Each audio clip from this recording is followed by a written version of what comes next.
সম্মানিত ভাইরা, আমাদের ফখরুল ইসলাম সাহেব, তার শ্রদ্ধার সাথে নাম নিচ্ছে, তিনি বলেছেন কোরআনের আইন বলে জামাতিরা চালু করবে। কোরআনের আইন চালু করলে ওটা কি হিন্দুরাও মানবে? ভাই, মিথ্যা কথা বলা যাবে না। এই মিথ্যা কথা বললে আমাদের মুসলমানদের ঈমান পাকা হবে, আর হিন্দুত্ব নষ্ট হয়ে যাবে নাকি? আসলে কোরআনের আইন বলতে কি এটা বুঝেন নাই। আমরা মুসলমানেরা চোখ দিয়ে দেখি, নাক দিয়ে শ্বাস গ্রহণ করি, কান দিয়ে শুনি। এটা কার আইন? আইনটা কার? যেহেতু মুসলমানেরা আমরা চোখ দিয়ে দেখি, এই জন্য হিন্দুরা কান দিয়ে দেখে। আশ্চর্য ভাই, আল্লাহর যে সৃষ্টির যে নিয়ম, এটা সকল মানুষের জন্য আল্লাহ তাআলা পাঠাইছেন। সুতরাং আল্লাহর নিয়ম মানলে সকল জায়গাতে শান্তি প্রতিষ্ঠিত হবে। এজন্যই এই ধর্মটার নামে কি ধর্ম? শান্তির ধর্ম। ইসলাম মানে শান্তি। আর জামাত ইসলামের নাম কি? একজন হিন্দু মানুষ সেদিন আমাকে বলতেছে, তুমি কি জানো জামাত ইসলামের শব্দের অর্থ কি? আমি ওনার কাছে শোনার জন্য বলতেছি যে জনাব একটু বলেন না কি অর্থ। জামাত মানে দল, আর ইসলাম মানে শান্তি। শান্তির দল, শান্তি প্রতিষ্ঠিত করতে চাইলে ইসলামী দল। সম্মানিত ভাইরা, সুতরাং আমাকে আবার প্রশ্ন করলো সাংবাদিকরা, মেয়েদের কি হবে জামাত ক্ষমতায় আসলে? ওদেরকে তো প্যাকেট করিয়া মানে ঘরের ভিতরে ঢুকে দেওয়া হবে।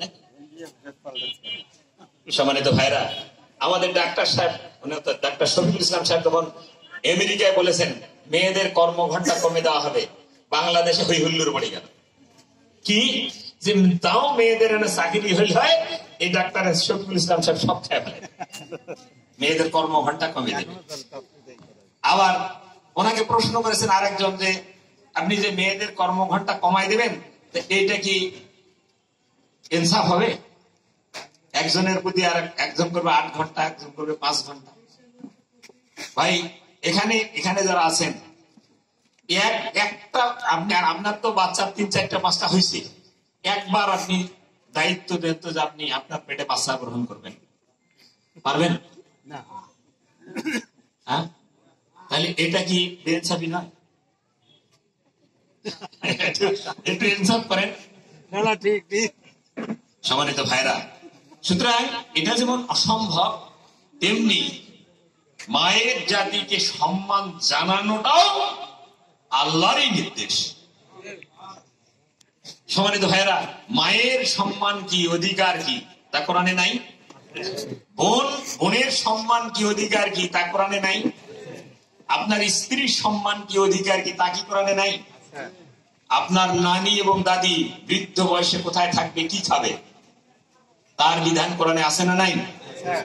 সুতরাং সেই কোরআনের আইন চালু হলে মা বোনেরা, মা তার মর্যাদা পাবে, বোন তার অধিকার ফিরে পাবে, স্ত্রী তার মর্যাদা পাবে, নানি এবং দাদি বৃদ্ধ বয়সে কি খাবে তার ব্যবস্থা রাষ্ট্র গ্রহণ করবে। সুতরাং আমি লম্বা হয়ে যাচ্ছে কথা, রাত অনেক বেশি হয়ে যাচ্ছে, আমি কথা একটু কমাই নিয়ে আসছি। সম্মানিত ভাইরা, আমি বলতে চাই বাংলাদেশের সবচেয়ে বড় সমস্যা কি? সবচেয়ে বড় সমস্যা হলো বেকার সমস্যা।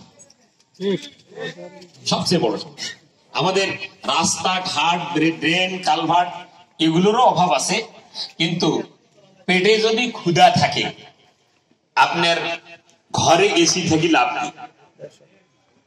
আপনার পেটে ক্ষুধা, ঘরের এসি কি আপনাকে শান্তি দিতে পারবে? সুতরাং আগে পেটে খাবার দিতে হবে, তারপর এসি চালাইলে মজা লাগবে। তো আজকে আমাদের দেশের সবচেয়ে বড় সমস্যা হলো বেকার সমস্যা। বাংলাদেশের জামাত ইসলামী যদি রাষ্ট্র ক্ষমতায় আসেন, তাহলে 1 নাম্বার আমাদের যে নির্বাচনী ম্যানিফেস্টোতে 1 নাম্বার কাজের ঘোষণা দেওয়া হয়েছে বেকার সমস্যার সমাধান।